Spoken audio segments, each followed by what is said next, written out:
Today's MMA Tea Company Fighter Spotlight is with Laura Turzenski. Laura is coming off of a big triangle finish in her amateur MMA debut at HR MMA 120. Laura, thanks for joining us tonight, and how are you feeling after that big win? I'm feeling really good. I'm really excited for what the future holds and very happy with how it turned out. And yeah, excited for the next big thing. Awesome. I want to, start with how you first got into MMA, how you decided that you wanted to fight. Like, when did you walk into the gym? How did that process start? Do you have a background in any kind of combat sports? Like, where does this come from? Yeah. So I had my degree in accounting. I had just gotten it, and I wanted to train. I wanted to box like my whole life.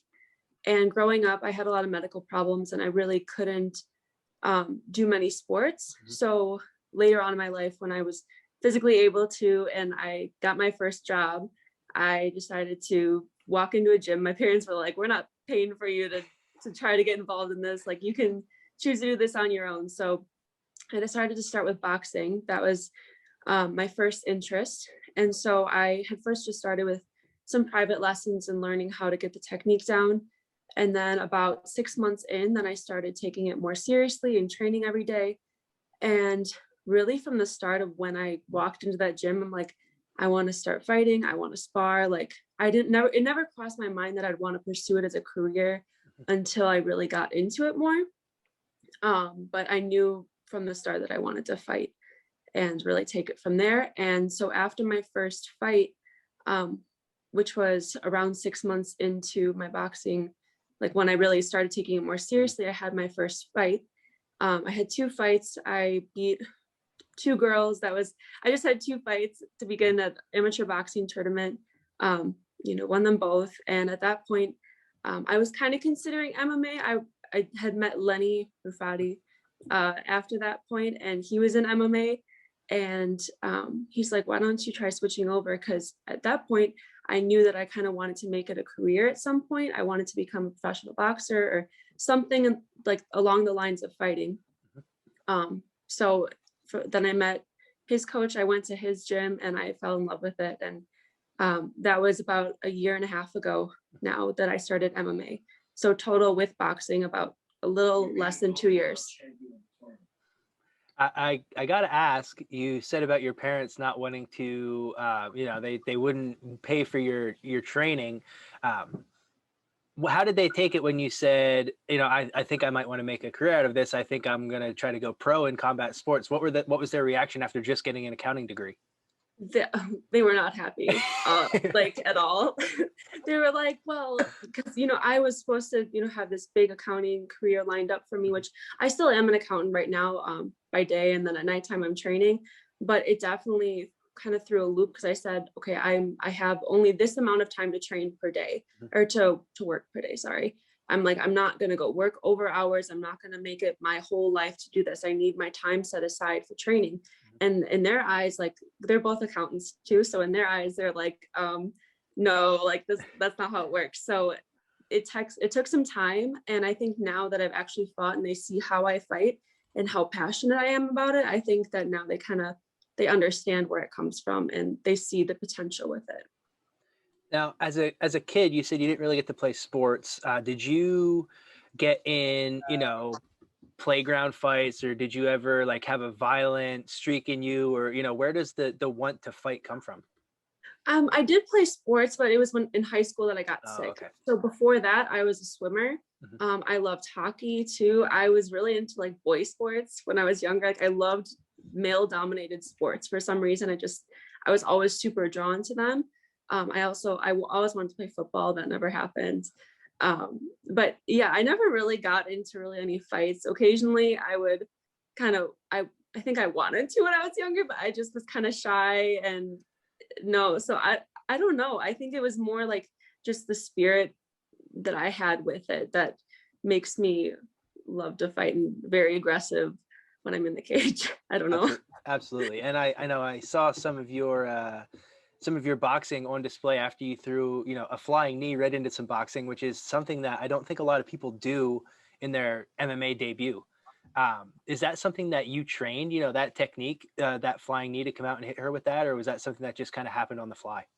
That was something so, because in some states you can't throw knees to the Mhm. head, and when I found out in Kentucky you could, I was super excited to throw it. Like, I was practicing in the back room, I knew that I wanted to, and I kinda had to time it perfectly. I tried to throw a couple other ones too, one of them didn't land, but that first one did, Mhm. and immediately after, I was just so excited and had my adrenaline pumping at that point. So, yeah, I did plan it.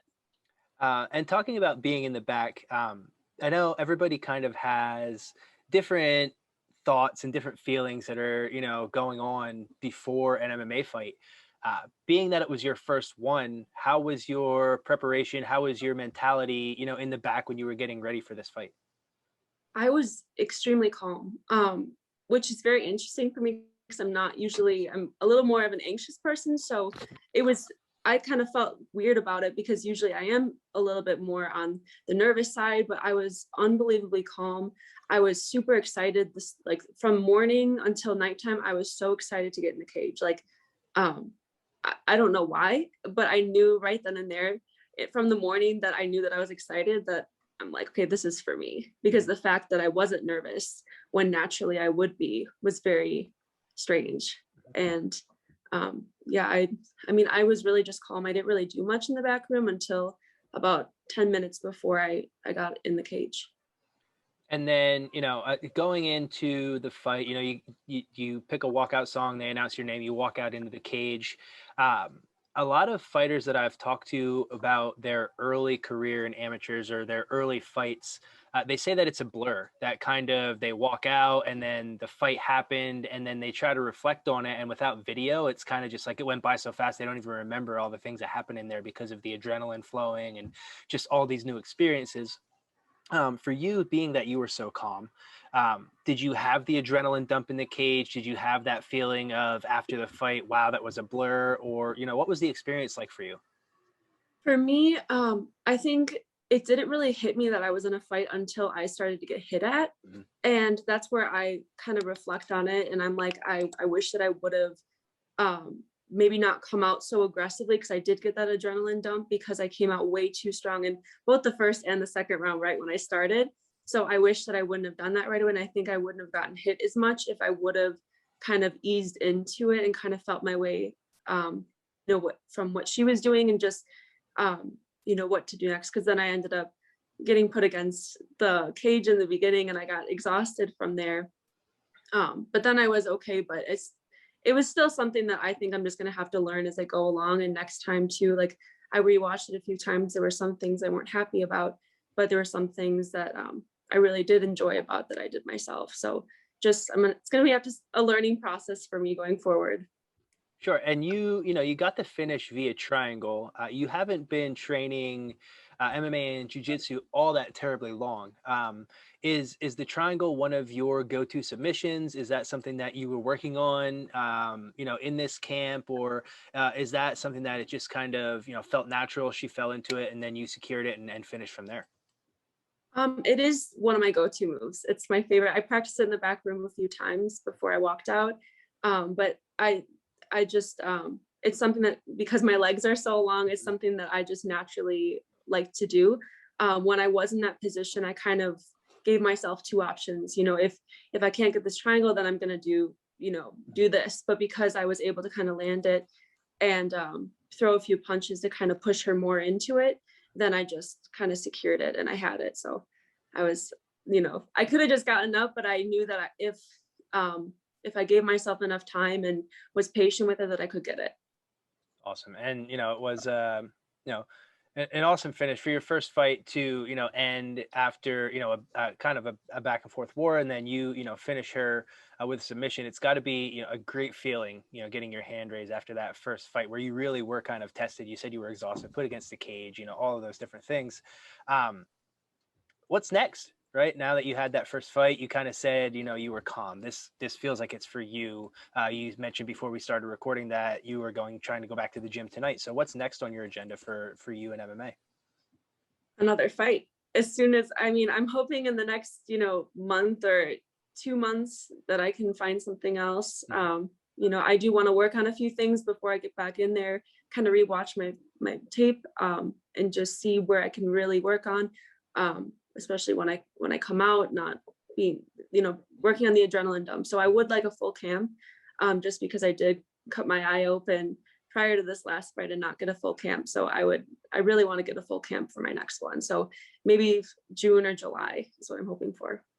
Awesome, Laura. We're looking forward to, seeing you back in the cage. Before I let you go, just want to give you a shot to shout out anybody that's been helping you out along the way, between, coaches, sparring partners, sponsors, whatever that may be, just so you can kind of, shout out those people that help you.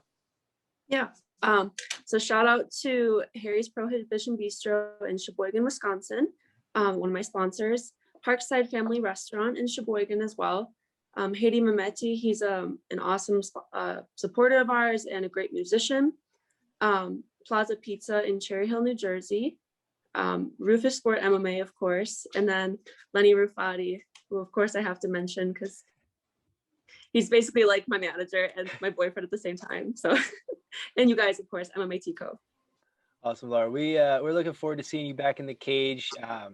Good luck in getting back into the gym. I know you're excited to get back, and we'll talk to you soon. Sounds great. Thank you so much. Awesome. Thank you.